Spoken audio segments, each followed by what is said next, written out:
Hello and welcome to Mirror Time in the Kitchen. In this video I'm going to be showing you how to make an open sandwich and fruit bento box or lunch box. So I realise that most people probably don't need much of an introduction on how to make a sandwich, but I wanted to share this video as a sort of introduction on bento box making or lunch box making, and to show that you don't need to do anything particularly complicated to have a attractive and tasty lunchbox. So let's get kicking. So the video is basically going to go like this. I'm going to show you the prep for the savoury box and then how I put that together, and then I'm going to show you the prep, not that there is much, for the fruit box, and again show you how to put that together so you've got a nice savoury and sweet lunch box. So I'm making two different kinds of sandwiches. I'm making some egg mayo and some ham and cheese sandwiches. You can put whatever ingredients you want to in your sandwich, whatever you've got around or whatever you prefer. This is essentially just to show you how to sort of make it look pretty. But I'll still show you how I put together my egg mayo. So I've got 2 boiled eggs in there that I've just cut up into chunks, and I boiled those for 9 minutes, and that'll do you for 3 or 4 sandwiches. So got my boiled egg in there. I'm going to add 2 tablespoons roughly of mayonnaise. I'm right at the bottom of the jar. Somebody likes mayonnaise. It's me. And then I'm going to add a little bit of seasoning, a little bit of salt and pepper.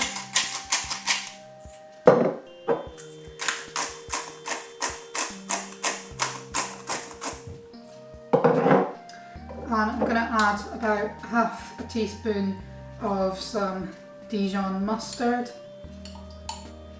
just for a bit extra flavour. And then just give that a stir together. So I'm going to start with the ham and cheese sandwiches. I've got the ham and cheese, obviously, some petit pain, bread rolls, just trying to show off the French that I learned in high school. I've got some lettuce, some romaine lettuce there. I've got some cherry tomatoes which I've just sliced up, and I've got some red onion chutney there as well for a bit of extra flavour. Okay, so we're going to start by just cutting down the middle of the bread roll with a good bread knife. Obviously don't cut right down to the bottom or you'll cut it in half. Just to about there, so about 3/4 of the way down. So I'm going to start with the cheese and just stick that into the centre. So I like to use the cheese on the outside because it sort of gives a bit of a barrier between the bread and the wet ingredients, because no one likes a soggy sandwich. Next you're going to get a slice of ham. Might do 2 slices actually, we'll see. And I'm going to fold it over like this so it makes a sort of fan shape. It's just nice and pretty. Yeah, I think we'll probably need 2 slices of this ham.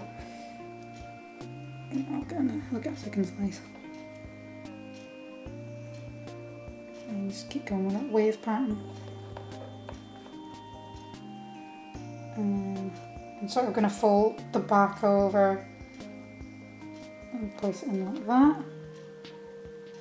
So you've got that pretty sort of wave shape there. Then I'm going to get a lettuce leaf, using a romaine lettuce here. Just fold that in half and pop it in. And then on the other side, just add some of these cherry tomatoes. I like using the different coloured ones because it, well, it adds more colour, doesn't it? But you can just use whatever you've got around. There we go, already looking nice and pretty. And then last but not least, I'm just going to add a little bit of chutney. This is mainly for flavour as opposed to looks. This chutney I've got tastes amazing. Caramelised red onion. It's really nice. we go. Pretty little sandwich. For the egg mayo sandwiches, obviously I've got my egg mayo, I've got some cress, some petit pain again, and some radishes which I've just cut, come on let go, into little rounds. Okay, so obviously just cut open the bread roll as before, about 3/4 of the way down, and then we'll take some of the egg mayo and put it in the centre. You do have to sort of hold the sandwich open. Okay, and then the radish rounds. Just going to sort of layer them on. I like using the radish and cress because they look good. I think the I like the sort of the contrast between the pink and the white looks nice on a radish, and it's got that sort of peppery flavour, as does the cress. The cress has a peppery flavour, but I think it really adds to the appearance of it. It's different. So it looks like there's something growing out of the sandwich. I will be honest with you, this is a faff. This is a right faff. Trying to get the cress in. So hold it together in a sort of little bunch and then push it into the top of the sandwich and just gently spread it out. Then with the back of a knife, push them in.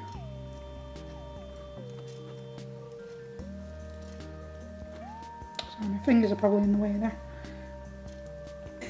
I've got cress all over my hands. It looks like I've been invaded by the plants. And there we go. Brush off those little extra cress bits. There we go. So that's the egg mayo one. So we've got our sandwiches ready now. You'll notice that there are now only 4 instead of 6. This is because we be gonna eat. I need my lunch. It's about 3 o'clock now and I was getting pretty hungry. So yeah, I've eaten 2 of them. So you'll notice what I've done is I've lined my 2 bento boxes with some lettuce leaves. So there's 2 reasons for this really. One is that it looks nice, it sort of adds a bit of texture and a bit of colour, and also to utilise the space. And when you're making bento boxes, you want to utilise as much space in the box as you can. And that's because, firstly, you don't want things shuffling about in the box as you're taking them to work or wherever, and things spilling or just getting knocked out of place and ruining the look of it. So that's the main reason, but also it looks nice when you've got a nice full box. So we're going to pop our sandwiches in there. I like to just put mine on the side. So we've still got some space in there, as you can see. So the next step I'm going to show you is little bits and pieces that you can use to fill in that extra space and just add more colour and more texture and just sort of bring it up a level. It's really that makes the difference between your standard packed lunch and a bento box. That's what I think makes a difference anyway. It doesn't necessarily have to be sort of traditional Japanese food, it's the way that it's presented, the style of it. So the possibilities are pretty much endless here with the various things that you might use to sort of decorate your bento box with, along with whatever you've put in there as your sort of main meal. So what I've got here, I've got a carrot, cucumber, I've got a little block of cheese here, and I've got these little cutters here. I've got a heart, a star, some other flower-like shapes as well. So you can get these cutters from a lot of different places. I got these from a website called Yes Style, which I tend to get Korean skincare from, but they sell all sorts of Asian things. So they sell things for bento boxes, You can get them from places like Amazon. I saw some in Harvey Nicks actually. There wasn't much of a selection, but there was a couple of little like cutters and things for bento boxes in there. Of course, if you don't have these cutters, if you don't want to sort of jump in and buy them, they're not very expensive, so it's not like a huge investment. But anyway, if you don't have the cutters, you can cut up fruit and vegetables into different shapes just with a knife. I'll show you a picture of one that I did a while back when I was sort of just getting into bento box making. So basically what I've done there is just cut some carrot and cucumber into the shape of a little flower and stuck them together with a cocktail stick. You can do things like that. You know, I'm sure there's plenty of tutorials on how to cut vegetables into nice pretty shapes, but the cutters are just a very simple way of creating nice pretty shapes to add to your bento box. So I'm going to start by just cutting the carrot and the cucumber into slices. I'm cutting fairly thick slices. Okay, I think that'll do for now. So I think I'm going to go for a little flower here. So just press it in, and it's not completely come out, is it? Okay. And then just peel it off. You've got a nice little flower shape there. And if you're worried at all about food waste, just eat the excess.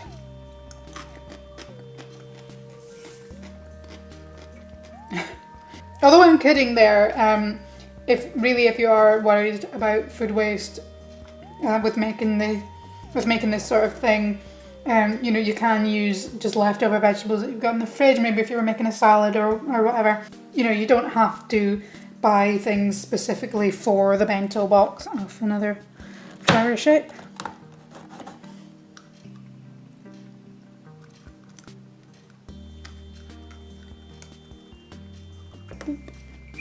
So this is where you can really sort of get creative with things.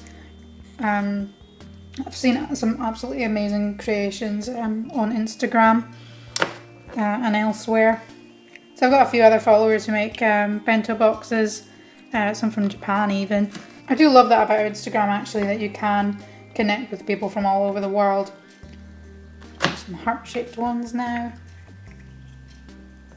So obviously you've got the little shapes there as well, but what you can do is get, say, one that you've cut out from a carrot and then stick it into the cucumber, and then you've got a sort of little medallion there, which is quite cute. I'll stick that one into the carrot there. There we go. I think that's nice. So this might be a good way to maybe get your kids to eat some fruit and veg, or your significant other.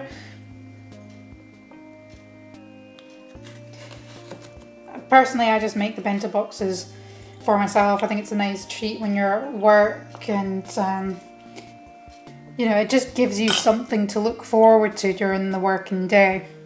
Okay, so got these tomatoes here as well, which I think I'm going to use to fill up some of the space. Just cutting them off with the stem still on to get the little ends. I think those look quite nice. I'm kind of going into this without any real plan and just sticking things where they fit. Well, that's how I do it really. I just go along.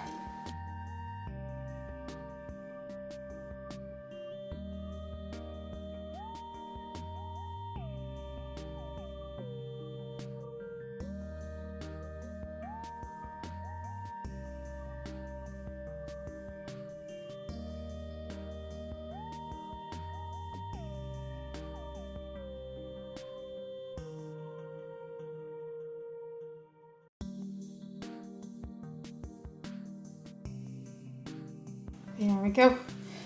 So that took a little bit of faffing, but yeah, just find where you want to, just find what looks nice and what you want to put where.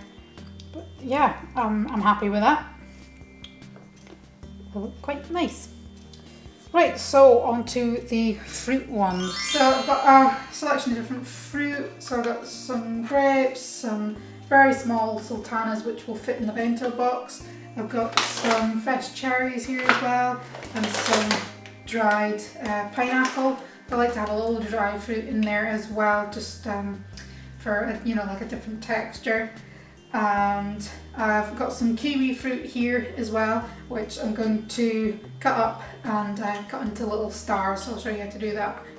So I'm going to quarter them lengthways, quarter or a third, we'll see how much we get. Depends on the size of the kiwi fruit. But yeah, these ones are nice and ripe, so it'll cut out very easily. So when you get to the end bits, just cut them out and then fold the kiwi out. And then with a knife just slice off the star.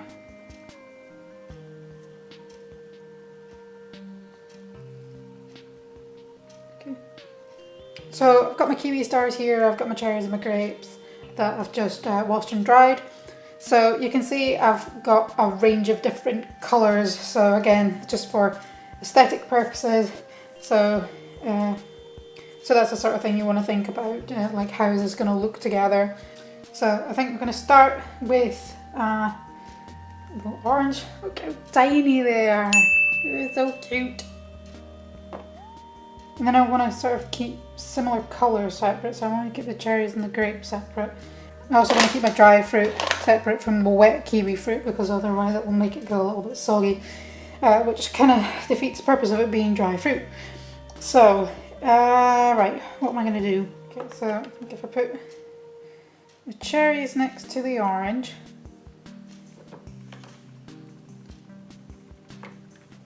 that one looks like a butt. Put my little pineapple rings in next.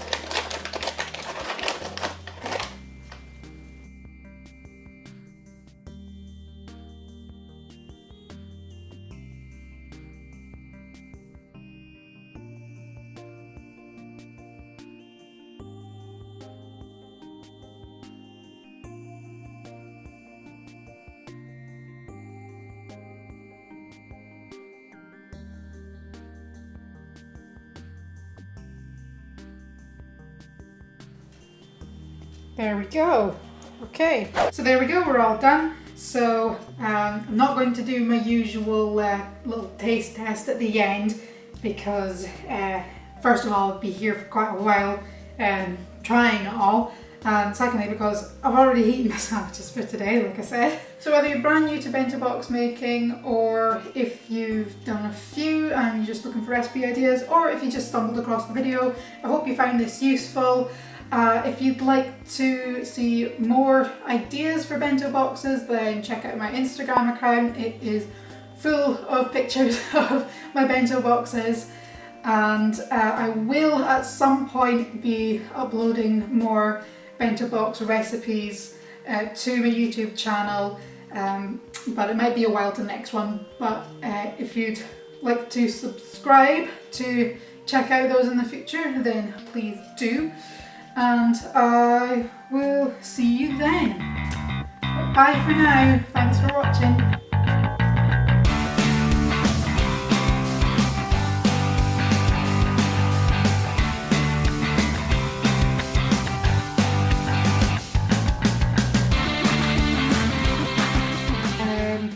Got some dried cherries. They're not dried cherries, they're fresh cherries. Let's start again.